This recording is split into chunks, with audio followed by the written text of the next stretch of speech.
এবার মাদ্রাসার সহশিক্ষক টিপু সুলতান সাহেব তোমাদের সামনে নেতাজি সম্পর্কে সংক্ষিপ্ত কয়েকটি কথা বলবেন।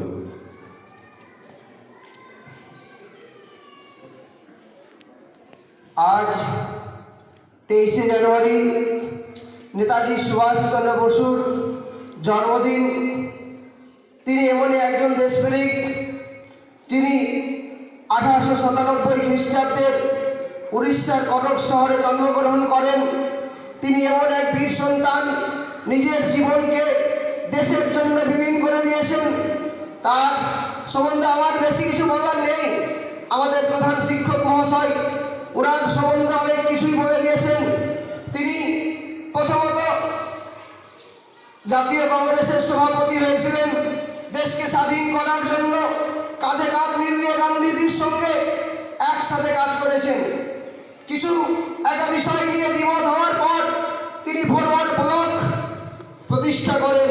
কারণ গান্ধীজি চেয়েছিলেন অহিংস আন্দোলনের মাধ্যমে দেশকে স্বাধীন করবে, কিন্তু নেতাজি বুঝেছিলেন যে না, শুধু অহিংস পদ্ধতিতে দেশকে স্বাধীন করা যাবে না, কিছু হিংস পদ্ধতি নিতে হবে, কিছু মারপিট করতে হবে। তার জন্যই তিনি ফরওয়ার্ড ব্লক, পরবর্তীতে আজাদ হিন্দ ফৌজ গঠন করেন।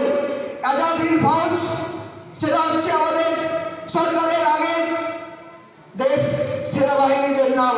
বর্তমানে যেটা সেনাবাহিনীর বিভিন্ন ভাগ আছে, সেটা প্রথম কিন্তু প্রতিষ্ঠা করেছিলেন আজাদ হিন্দ বাহিনী নামে আমাদের এই দেশপ্রেমিক নেতা নেতাজি সুভাষচন্দ্র বসু।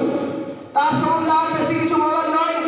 আমি ওর সম্বন্ধে কয়েকটা শায়রি বা ওরই নিজস্ব কিছু উক্তি বলে আজকের এই বক্তব্য শেষ করব। তিনি বলেছেন, जो अपनी औकात पर भरोसा रखे, जो अपनी औकात पर भरोसा रखे, वही हमेशा आगे बढ़ते रहेंगे। আরো তিনি কিছু বলেছেন, আর দু একটা শোনাবো। যেমন তিনি আমাদের একটা কথা বলেছেন, যেটা সবাই জানি, তোমরা আমাকে রক্ত দাও, আমি তোমাদের স্বাধীনতা দেব। এটা তার একটা মহান উক্তি। এই হিন্দিতে বলা হয়েছে, তুম মুঝে খুন দো, मैं तुम्हें आजादी दूंगा। এরকম অনেক আছে সাহেব, আরো দু একটা বলে দিচ্ছি। এ हमारा कर्तव्य है कि हम अपनी आजादी की, ए हमारा कर्तव्य है कि हम आजादी की कीमत अपने खून से चुकाएंगे। অর্থাৎ দেশকে স্বাধীন করার জন্য তিনি নিজের খুন দিয়েছেন। এমনকি তার কি হয়েছে এখন পর্যন্ত তা জানি না।